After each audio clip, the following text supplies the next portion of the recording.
ಮಳೆಗಾಲ ಬಂದಾಗ ಈ ಕುಟುಂಬಕ್ಕೆ ಕಾರ್ಮೋಡ ಕವಿಯುತ್ತೆ. ಮೂಲೆ ಮೂಲೆಯಲ್ಲೂ ನೀರು ಸೋರಿ ಮನೆಯೊಳಗೆ ಕೊಡೆ ಹಿಡಿದು ಕೂರುವಂತಹ ದಯನೀಯ ಪರಿಸ್ಥಿತಿ.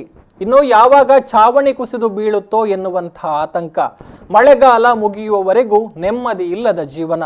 ಇದು ಬೋಳ್ಯಾರು ಗ್ರಾಮ ಪಂಚಾಯತ್ ವ್ಯಾಪ್ತಿಯ ಒಡಕಿನಕಟ್ಟೆ ನಿವಾಸಿ ಕೃಷ್ಣ ಕುಲಾಲ್ ಅವರ ಮನೆಯ ಪರಿಸ್ಥಿತಿ. ಜೆಸಿಐ ಬಂಟ್ವಾಳ ಹಾಗೂ ಸ್ಥಳೀಯ ಸಮಾನ ಮನಸ್ಕ ಯುವಕರ ತಂಡ ಭಾನುವಾರ ಈ ಮನೆಗೆ ಹೊಸ ಛಾವಣಿಯನ್ನ ನಿರ್ಮಿಸಿಕೊಟ್ಟು ಮಾನವೀಯತೆ ಮೆರೆದಿದೆ. ಕೃಷ್ಣ ಕುಲಾಲ್ ಅವರ ಮನೆಯಲ್ಲಿ ಒಟ್ಟು 5 ಮಂದಿ ಇದ್ದಾರೆ. ಅವಿವಾಹಿತರಾಗಿರುವ ಇವರ ಜೊತೆಗೆ ಅವಿವಾಹಿತರಾಗಿಯೇ ಉಳಿದುಕೊಂಡಿರುವಂತಹ 4 ಮಂದಿ ಸಹೋದರಿಯರು ಇದ್ದಾರೆ. ಕೂಲಿ ಕೆಲಸ ಮಾಡುವಂತಹ ಕೃಷ್ಣಣ್ಣನಿಗೆ ಬರುವಂತಹ ಅಲ್ಪ ಆದಾಯದಲ್ಲಿ ಜೀವನ ನಿರ್ವಹಣೆಯೇ ಕಷ್ಟ. ಜೊತೆಗೆ ಸಹೋದರಿಯ ಔಷಧಿಗೂ ಕೂಡ ಹಣವನ್ನ ಹೊಂದಿಸಬೇಕಾದ ಪರಿಸ್ಥಿತಿ.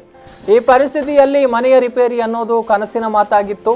ಈ ಬಗ್ಗೆ ಮಾಹಿತಿ ಪಡೆದಂತಹ ಬಂಟ್ವಾಳ ಜೆಸಿ ಸದಸ್ಯರು ಹಾಗೂ ಸಮಾನ ಮನಸ್ಕ ಯುವಕರೆಲ್ಲರೂ ಕೂಡ ಸೇರಿಕೊಂಡು ಶ್ರಮದಾನದ ಮೂಲಕ ದಾನಿಗಳ ನೆರವಿನೊಂದಿಗೆ ಕೃಷ್ಣ ಕುಲಾಲ್ ಅವರ ಮನೆ ಛಾವಣಿಯ ದುರಸ್ತಿ ಮಾಡಿದ್ದು ಇದೀಗ ಬಡ ಕುಟುಂಬದಲ್ಲಿ ನೆಮ್ಮದಿ ಮೂಡಿದೆ.